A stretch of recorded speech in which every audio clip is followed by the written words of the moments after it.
What are a couple of points of encouragement you can give our audience as far as how you speak with people as they're going through their stages? Mm-hmm. One of the things that was brought up earlier was about anxiety, and we all have, Michelle was introducing her visual, and then I was thinking about my visual. I guess maybe we all have them. Mine is a bucket of worms, and I visualize a fairly good-sized bucket full of worms, all squirming and crawling, and, you know, it's like where, and that's your anxiety, that's all your issues of anxiety. And so one of the things that I work on with people in trying to cope with this whole spectrum of distress is, let's just pluck them out one at a time, one at a time, one at a time. It's not doable if you look down into that crawling bucket of worms. It is not doable. You have to start sort of removing things and identifying. And one of the things that I do in my work, kind of the bucket of worm thing, is just you keep going, okay, what's under that? Well, what's that about? Well, what's beneath that? Well, what do you think that caused that? And you just keep going, you know, because like a good one is like anger. A lot of people just have a lot of anger. Well, you're not just angry. You know, what's under that anger? What's making you angry? And you just keep digging, digging, digging, and you get down to genuine fears and emotions and so on, but it kind of comes out sideways as anger. So that's one way of dealing with some of that distress, is just starting to parcel it out. And one of the things that we identify then is, oh my gosh, what a long list that is after all. Because you're kind of putting it all together in one package of cancer. Well, it's not just cancer, you know, it's impacted every corner of your life. And, you know, all the sort of normal day-to-day routines and aspects of your life that you're no longer have the enthusiasm for, or don't have the physical energy or the mental energy or the emotional energy. It all just keeps kind of squirming around in that big bucket, and but it's parceling it out and realizing, oh, there's just so much going on here with the financial realm and my family and how they're coping and how are my kids doing in school, and, you know, just what about my job? I'm going to lose my job. Do I have disability? What the heck is disability? You know, just all that stuff. So we have to just tackle it one point at a time. What are some false assumptions and unrealistic expectations that survivors and caregivers have that you may want to help clarify? Well, one, as a social worker, probably, you know, that one of the biggest concerns that people come to me with is the whole financial realm, and you'll hear more about that from experts that know a lot more about that than me, but that is what comes at me, is just the instant panic. It's not a good economy, and the last couple of years in this world have been really, really difficult as I've watched the interplay between real life and then throw cancer into the mix. And so people are losing their jobs either because they're just losing their jobs or because they can no longer work. But there are just so many social, cultural things going on right now and financial in our world that are impacting us. And then you throw in cancer and it gets to be quite a crisis. So I get lots of questions about the financial programs that are out there to help, because we're all Americans and we all donate and we pay our taxes and we think, okay, when my time comes, there's going to be something out there. And what a surprise when you find out there really isn't much, if anything. And that's really hard for me to let people know that it's pretty limited out there, and it's worse than it was even a few years ago.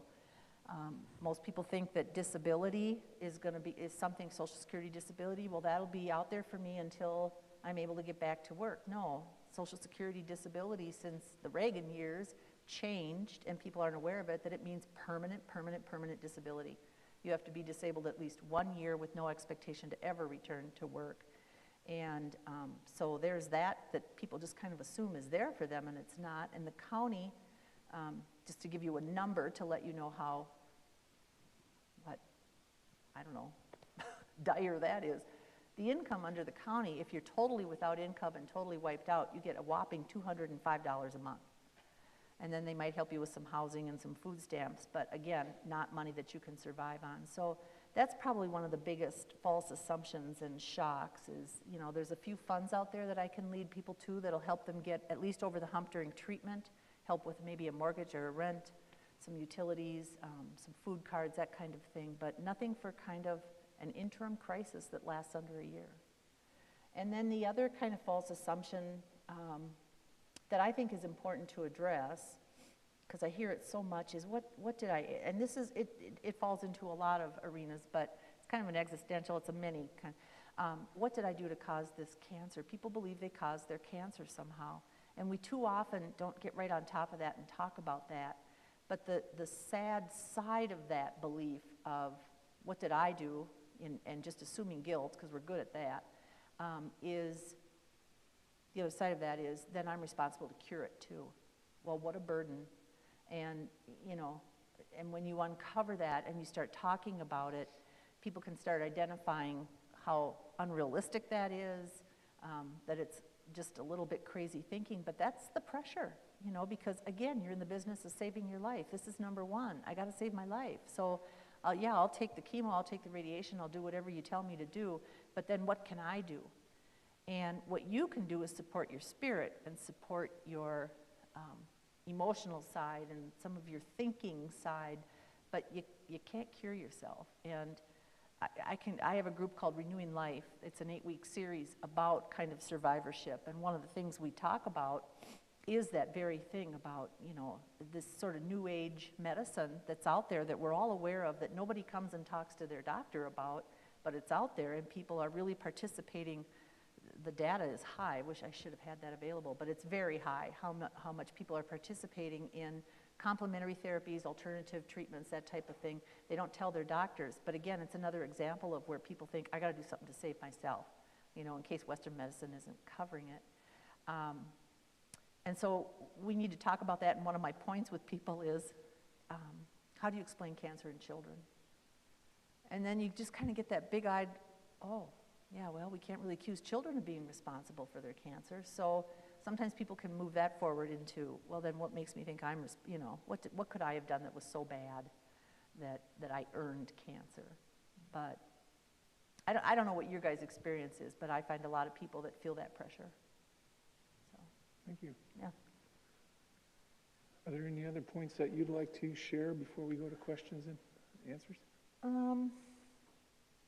Couple things I just, one of the things that, again, because I'm social work, that I deal with is sort of change in roles, and that's a big deal to people and their families, is that it's like everybody kind of had their little jobs, you know, and then that all just gets tossed up in the air and everything comes crumbling down, and it's a whole reorder, again, of that new normal, which is people, if you tell me new normal one more time, but it's the truth, you know, when cancer comes for both the patient, family, the caregivers, everybody, it's a wake-up call to your life. You end up doing eventually a whole examination of, okay, am I living authentically? Am I living into my values? What are my real priorities? Smelling the roses, like, you know, I mean, it's just that kind of stuff really comes into play. And roles become a very big deal because there needs to be an exchange of roles just to get through this experience. And so things that we are, as Americans, we're very independent. We don't like dependency. We forget about interdependency.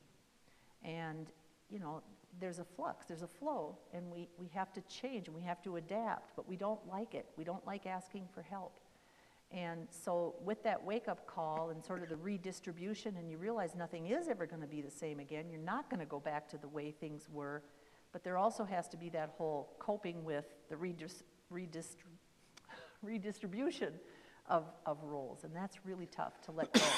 And I am the worst. I am the worst. I can preach to you till the cows come home about accepting help and letting your families, giving them the gift of helping you. They need to have something to do. I can preach, I can tell you how to do it, but doing it myself is really tough. And I just think I really blame it on an American culture. I just really think that's kind of where we're all at. We're very independent, we're strappy, and you know, we know how to go after things, and when we just absolutely can't, it's alarming. It's very alarming. So I think that's probably the main, yeah. Excellent. Asking for help.